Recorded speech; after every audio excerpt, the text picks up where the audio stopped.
One of the things I wanted to show that I thought was interesting was this speed distance sensor that goes on the transmission. The one I've got has a cracked housing right in here, and this one's interesting because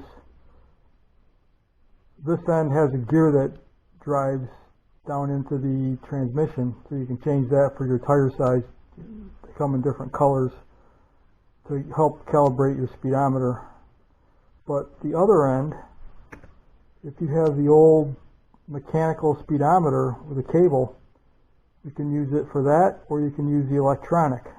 So this comes for either one. So if you guys have older type speedometers, 85s and so on, that have the mechanical sender, you can use this sensor and do both of them.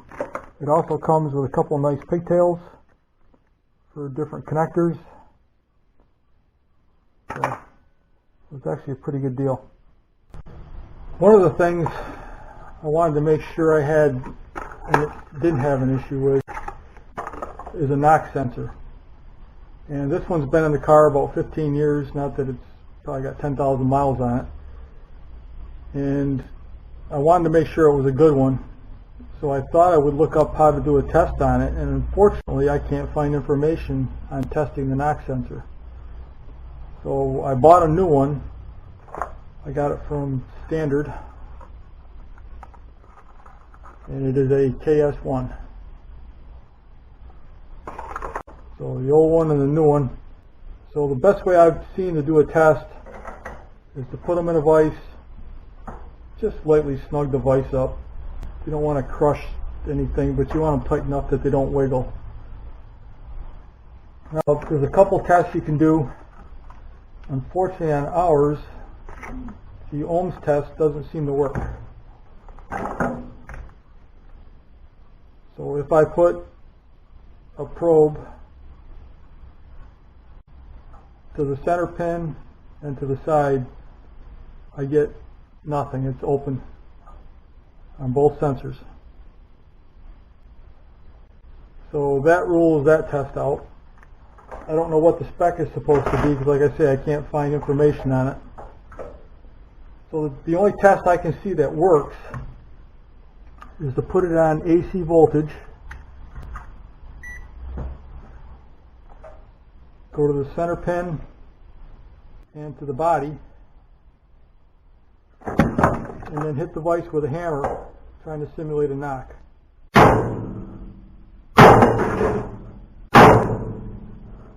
You can see I got to about a half volt on the old one.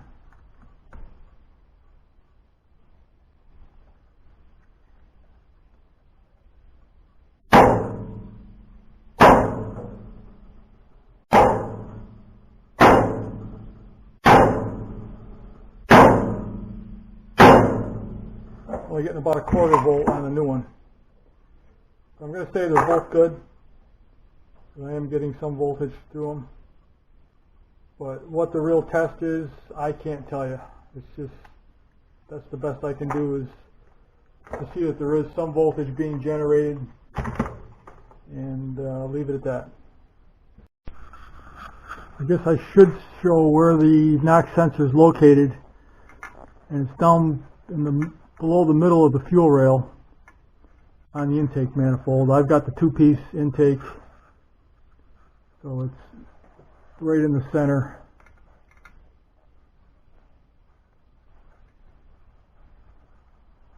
It just threads in, and it's got a single connector on the top.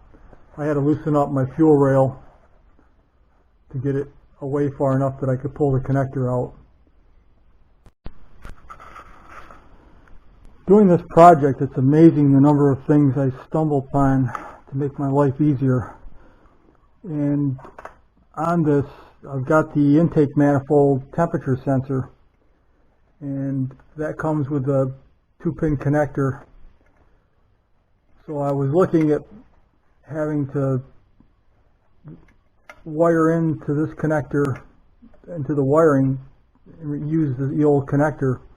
Well, what I want to do is keep that for the SMEC And then I found that you can actually buy the connectors online. I got this through Rock Auto, but you can get a brand new connector, plugs right in, and you can put your new harness into it. So here's the part number. Do that without shaking.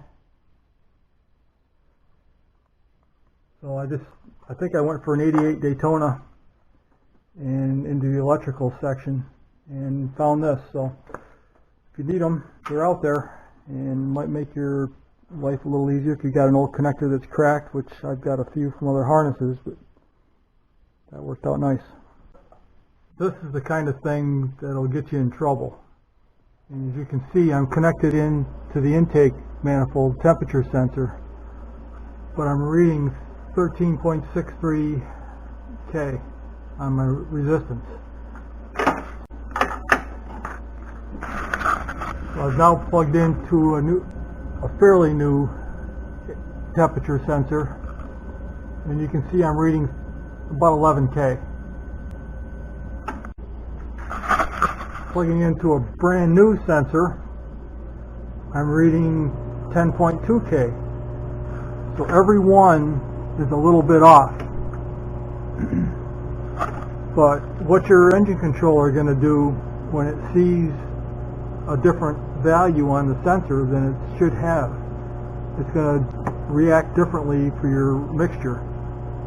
So it's important that you have the correct resistance going into your computer to make things work right. And that's where if you can't tune things to work properly, that's the advantage I want with the mini squirt, is that I'll be able to tune that in there saying the sensor is X number of ohms at X amount of temperature, and the computer will then be able to compensate for that. Where our stock computers, they're only going to work for the value they think they're supposed to get, but it's not going to know that that sensor is the wrong value, and it's going to be giving you a mixture based off whatever it sees for a temperature. So that's one advantage of going to the micro squirt, is that I'll be able to tune that to whatever the correct ed value would be for the sensor. So no matter which one I'm running, I can calibrate that onto the mini squirt. One of the things I wanted to clear up from an earlier video is on the temperature sensors. This whole row of sensors are coolant sensors, and they put out at room temperature about 11 K ohms of resistance. So as they heat up, the resistance will change, and it will actually go down as they get hotter.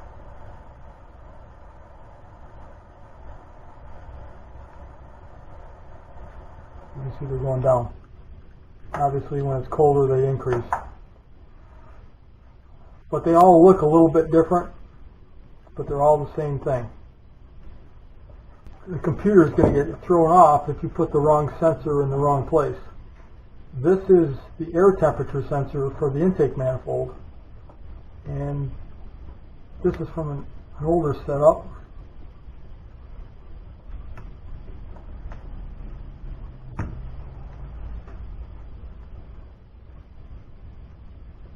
So you can see that this starts out slightly lower. So instead of 12 K at room temperature, it's 60 degrees Fahrenheit, it's at 10 K, almost 11 K. So it is different. Now this is the different type that is also wide open, so it's not made for coolant, it's made for air. I have seen air temperature sensors that are sealed like this, but I would want the open type because it's obviously going to heat quicker and heat and cool from your intake manifold. Standard part number AX7. The other sensor you may find is up under the front bumper, and that looks like this. It's plastic, but it works the same way. It still reads the same.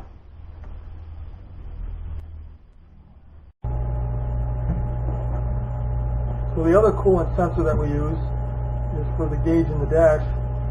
That's on the passenger front of the engine. And when you're taking a reading on that, go from the threads to the pin. You can see I'm about 3K ohms resistance. This one's pretty corroded, so.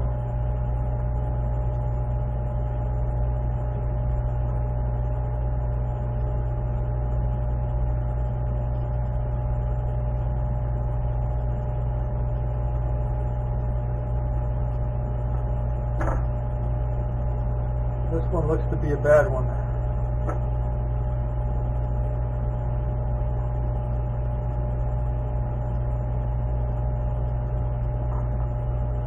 I'd say both of these are bad. So they do vary from what the sensor on the thermostat housing reads.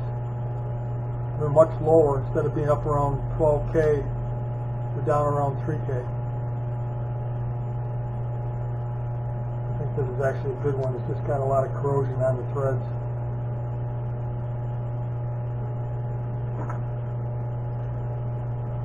But I would definitely take a reading on your sensors. I'm not going to chance that one. Being at 5K, I think it's out of spec. So I've got 3 out of the 6 that are good. But definitely in your cars, I would start taking ohms readings on all your sensors so you know what's the good one and what's the bad one. All you gotta do is have an ohm meter, put it on a scale that's above 15K, and read the resistance off it. Just go from the side of the nut to the terminal pin, or up into the 2 pins, across those 2, and get your resistance. But now, while you'll have things working, or maybe you don't, maybe you'll find you got a sensor that's bad. So it's a good time to do it. So intake air temperatures 10 to 11K resistance, coolant gauges down around 3K,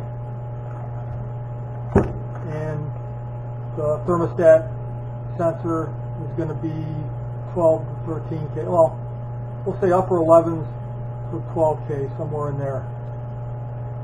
So check your sensors. You may find something bad.